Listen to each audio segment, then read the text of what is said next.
Hello guys, welcome to के star signs. तो guys चलिए आज के तेगू कैफे का वन सेट वीडियो शुरू करते हैं। लेकिन शुरू करने से पहले मैं आप सभी को कहना चाहूँगी कि ये एक रिक्वेस्टेड वीडियो होने जा रही है। होप करती हूँ कि आपको ये वीडियो बहुत अच्छी लगेगी। तो चलिए शुरू करते हैं। कोर्ट सीन चल रहा होता है जहाँ पर नामजुन जज को देखकर कह रहे होते हैं, योर ऑनर, मैं अपने क्लाइंट ताहिन को विटनेस बॉक्स पर बुलाना चाहूँगा। ये सुनकर जज यस कहते हैं और इतने में ही ताहिन को नामचुन विटनेस बॉक्स पर बुला लेते हैं। ताहिन बहुत ज़्यादा स्लोली चलते हुए विटनेस बॉक्स तक पहुंच जाते हैं। जैसे ही वो विटनेस बॉक्स पर पहुंचते हैं, नामचुन उन्हें देखते हैं और कहने लगते हैं, तो ताहिन बताइए उस दिन क्या हुआ था? आपको डरने की कोई ज़रूरत नहीं है, आप जो कहेंगे सच कहेंगे और सच के सिवा कुछ नहीं कहेंगे। ताहिन यस कहते हैं और फिर ताहिन बहुत ज़्यादा डरते हुए और जेके की ओर देखते हुए, जो कि गुस्से से ताहिन को ही देख रहे थे, ताहिन नामचुन की ओर देखने लगते हैं और कहने लगते हैं, उस दिन जैसे ही मैं अपने बेड से उठा, मुझे किसी की बहुत ज़ोरों से चिल्लाने की और तड़पने की आवाज़ सुनाई देने लगी। मैं बहुत ज़्यादा डर गया था। मैं डरते हुए नीचे जाने लगा।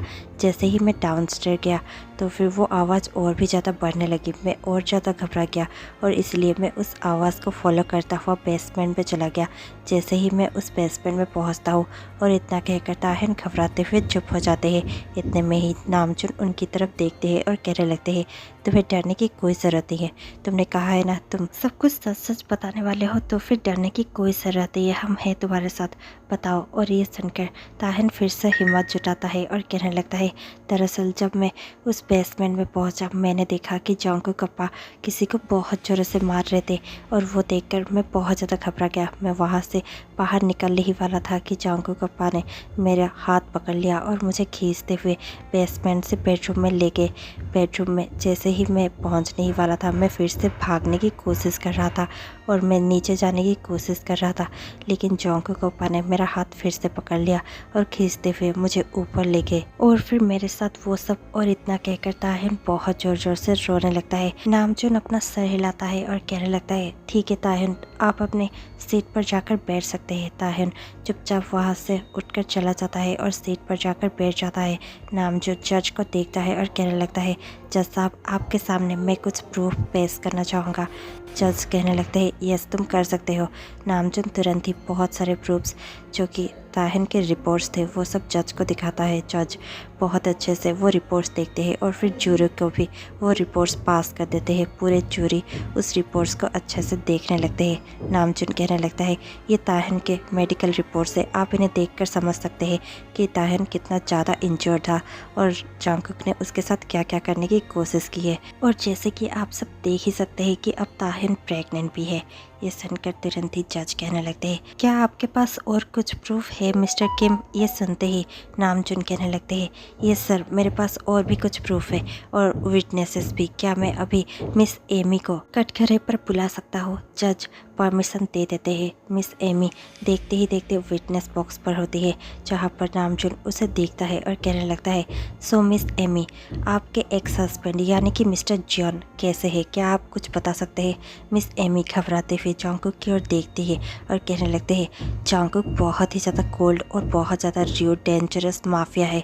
शायद आपको पता नहीं है कि वो माफिया बिजनेस में भी है, लेकिन मैं ये कहना चाहूँगी कि वो बहुत ज़्यादा र्यूड है और कोल्ड है। नामचुन तुरंत ही क्वेश्चन करने लगते हैं और क्रॉस एग्जामाइन करते हुए पूछने लगते हैं, तो फिर मिस एमी बताइए, आपके शरीर पर ये ब्रूसेस कैसे आई?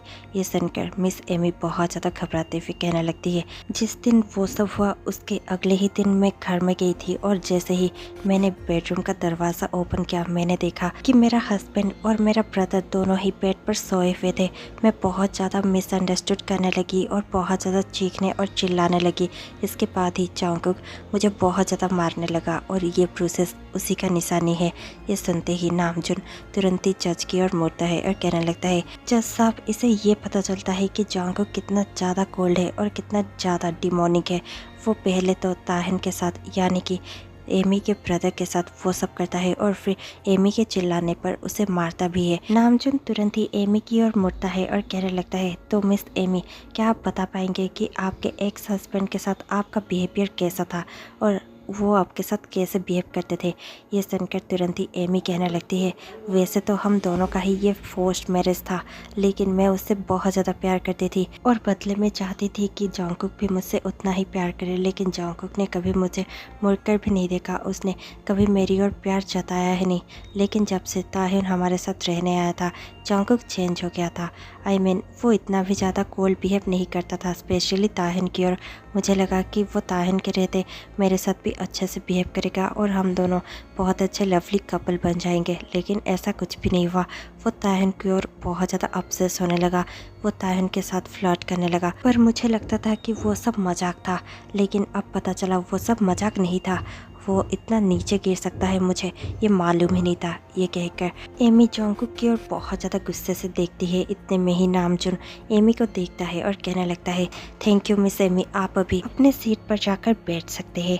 और इतने में ही नामजुन जज को देखते हैं और कहने लगते हैं, जज साहब, इससे क्लियर हो जाता है कि जॉन्गकुक ने मेरे क्लाइंट ताहिन पर ज़बरदस्ती करने की हिम्मत की और उसे ज़बरदस्ती कर उसे बहुत ज़्यादा चोट पहुंचाया। ऐसे लोग को तो बिल्कुल भी माफ़ी नहीं मिलनी चाहिए। ये सुनकर तुरंत ही डिफेंस लॉयर पार्क जिमिन खड़ा हो जाता है और जज को देखकर कहने लगता है, ऑब्जेक्शन माय लॉर्ड, अब तक कुछ भी साबित नहीं हुआ है, इसलिए मिस्टर किम मेरे क्लाइंट को दोषी नहीं बना सकते।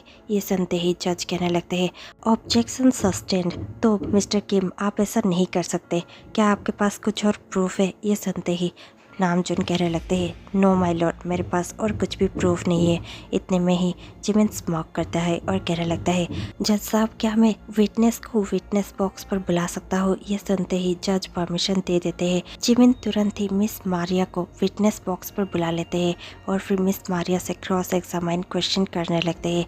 जिमिन मिस मारिया से पूछने लगते हैं, तो फिर मिस मारिया, आप जियन जॉन्गकुक के घर में कब से काम कर रहे हैं और आप अपने बॉस के बारे में कुछ बताइए, वो कैसे है?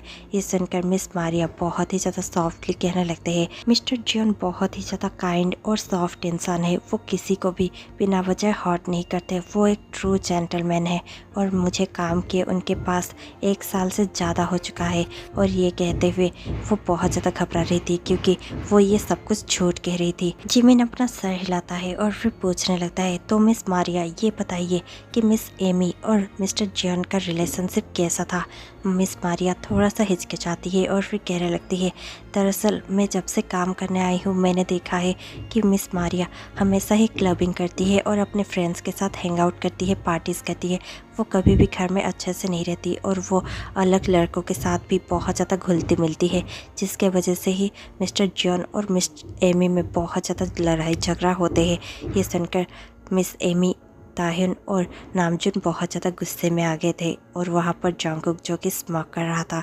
ये सुनकर जिमिन बहुत ज़्यादा स्मोक करता है और कहने लगता है, तो मिस मारिया, आप ये बताइए, हमने सुना है कि 6 महीने पहले ही ताहिन जॉन्गकुक के घर में रहने आए थे, तो फिर आप ताहिन को भी तो अच्छे से जानते ही होंगे। ये सुनते ही मिस मारिया यस कहने लगती है। जिमिन कहने लगता है, तो फिर आप ताहिन के बिहेवियर के बारे में कुछ बता सकते हैं? मिस मारिया कहने लगती है, ताहिन बहुत ज़्यादा फ्लर्टी है और वो हमेशा ही मिस्टर जॉन्गकुक के साथ फ्लर्ट करने में लगे रहते हैं। जॉन्गकुक हमेशा ही उसे अवॉइड करते हैं और हमेशा ही एक छोटे भाई की तरह ट्रीट करते हैं, लेकिन ताहिन हमेशा ही उन्हें सेड्यूस करने में लगे होते हैं और हमेशा ही उन्हें अपनी ओर खींच रहे होते हैं। जिस दिन वो सब हुआ उस दिन भी ताहिन ने ही मिस्टर जियन के कॉफ़ी में कुछ मिला दिया था, जिसके बाद मिस्टर जियन बहुत ही बेकाबू हो गए और शायद उनसे वो मिस्टेक हो गया। ये सुनते ही जिमिन कहने लगता है, ठीक है मिस मारिया, आप अभी अपने सीट पर जाकर बैठ सकते हैं। मिस मारिया वहाँ से चली जाती है। जिमिन तुरंत ही जज की ओर मुड़ता है और कहने लगता है, point to be noted your honour, उस दिन भी वही सब हुआ था। उस दिन भी ताहिन जानबूझकर जॉन्गकुक के कॉफ़ी में कुछ मिला दिया था और उसके बाद ही मेरे क्लाइंट जॉन्गकुक अपने होश में ही नहीं थे और उन्हें पता ही नहीं लग रहा था कि वो क्या कर रहे हैं। ताहिन और एमी ने ये सब जानबूझकर किया है। उन लोगों ने ये सब जानबूझकर जॉन्गकुक के खिलाफ ये साजिश रची है ताकि उन्हें बहुत सारा पैसा मिल सके। वो ढेर सारा पैसा ब्लैकमेलिंग कर लूटना चाहते थे और इसलिए ही उन सब ने ये सब किया। ये सुनते ही नामजुन बहुत ज़्यादा गुस्से में आ जाता है और बात को काटते हुए कहने लगता है, ऑब्जेक्शन माय लॉर्ड, मेरे क्लाइंट के खिलाफ मैं ये सब नहीं सुन सकता, ये सब फॉल्स एलिगेशन है। मिस्टर पार्क बिना कुछ प्रूफ के मेरे क्लाइंट की तरफ ऐसे एलिगेशन नहीं लगा सकते। ये सुनकर तुरंत ही जज कहने लगते हैं, ऑब्जेक्शन सस्टेंड। मिस्टर पार्क, आप बिना प्रूफ के ये सब नहीं कह सकते। इतने में ही जिमिन कहने लगता है, तो फिर मैं अभी कटघरे में मिस्टर सुगा को बुलाना चाहूँगा। ये सुनकर तुरंत ही जज परमिशन दे देते हैं। जिमिन तुरंत ही सुगा को कटघरे पर बुला लेता है। जैसे ही मिस्टर सुगा कटघरे पर आ जाते हैं, जिमिन तुरंत ही जज की ओर मुड़ते हैं और कहने लगते हैं, जज साहब, ये है मिस्टर जॉन के बिजनेस पार्टनर मिस्टर सुगा, क्या मैं इनसे एग्जामाइन क्वेश्चन कर सकता हूँ? ये सुनते ही जज परमिशन दे देते हैं। जिमिन तुरंत ही सुगा की ओर मुड़ते हैं और कहने लगते हैं, तो मिस्टर सुगा, क्या आप बता सकते हैं कि आप उस दिन कहाँ पर थे जिस दिन वो सब हुआ? और ये सुनते ही तुरंत ही सुगा कहने लगता है, यस, ताहिन उस पूरे दिन मेरे साथ ही था। हम दोनों ने एक बहुत ही बड़ा सा डील क्रैक किया था और फिर डिनर करने के बाद ही जॉन्गकुक वहाँ से निकला था। ये सुनते ही जिमिन स्माइल करने लगते हैं और कहने लगते हैं, तो फिर आप ये कह रहे हैं कि उस दिन तो जॉन्गकुक आपके साथ है ना? मिस्टर सुगा यस कहते हैं और कुछ फ़ोटोग्राफ्स देते हैं। इतने में ही जिमिन उन फोटोग्राफ्स को जज साहब को देते हुए कहने लगते हैं, जज साहब, ये उसी दिन की कुछ फ़ोटोग्राफ्स है जो ये बयां करती है कि मिस्टर सुगा के साथ मिस्टर जॉन पूरे दिन वहीं पर थे। इसका मतलब ये है कि ये सारा का सारा फॉल्स एलिगेशन है। मिस्टर ताहिन और मिस एमी जो भी एलिगेशन मेरे क्लाइंट के खिलाफ लगा रही है वो सारा का सारा झूठ है। ये सुनते ही नामजुन, एमी और ताहिन बहुत ज़्यादा गुस्से में आ जाते हैं। ताहिन बहुत ज़्यादा गुस्से के साथ जॉन्गकुक को देख रहा था। जॉन्गकुक स्मॉक करने लगता है। जॉन्गकुक जिमिन को देखता है और जिमिन अपना सर हिलाता है और फिर जॉर्ज को देखकर कहने लगता है, जज साहब, मुझे लगता है कि जैसे कि मिस्टर किम के पास कोई ठोस सबूत नहीं है कि मेरे क्लाइंट ने ही ताहिन पर ज़बरदस्ती की थी, इसलिए मैं चाहता हूँ कि मेरे क्लाइंट को बाइज्जत बरी कर दिया जाए। ये सुनते ही नामजुन बहुत ज़्यादा गुस्से में खड़ा हो जाता है और कहने लगता है, ऑब्जेक्शन माय लॉर्ड, अब तक कुछ भी साबित नहीं हुआ है। ये सुनते ही जस्ट थोड़ा सा सोचते हैं और फिर कहने लगते हैं, ठीक है मिस्टर किम, मैं आपको 3 महीने देता हूँ। इस 3 महीनों में आप कुछ ना कुछ अलग प्रूफ जमा कर दीजिए। अगर इन 3 महीनों में आपने ठोस गवाह या सबूत पेश नहीं कर पाए तो फिर कोर्ट को मिस्टर जॉन को बाइज्जत बरी करना पड़ेगा और तब तक के लिए कोर्ट इज अर्जेंट। और ये कहकर जज वहाँ से उठकर चले जाते हैं। जूरी भी वहाँ से चले जाते हैं। सब कोई बहुत ज़्यादा डिस्टर्ब होते हैं। 2 वीक्स के बाद किम मैंसन में ताहिन बैठा हुआ था अपने रूम में और सोच रहा था वो कितना अच्छा ड्रीम देख रहा था, अपने सपने को साकार करने की कोशिश कर रहा था। वो सोचने लगता है, मैं एक डॉक्टर बनना चाहता था और अपने लाइफ में खुद इंडिपेंडेंट बनना चाहता था, लेकिन मेरे सारे सपने और मेरा करियर सब कुछ बर्बाद हो गया। मैं तुम्हें कभी माफ़ नहीं करूँगा जॉन्गकुक, मैं तुम्हें हमेशा ही एक बड़े भाई की तरह देखता था। तुम मेरे सिस्टर के हस्बैंड थे, लेकिन तुमने जो सब मेरे साथ किया मैं कभी भुला नहीं पाऊँगा।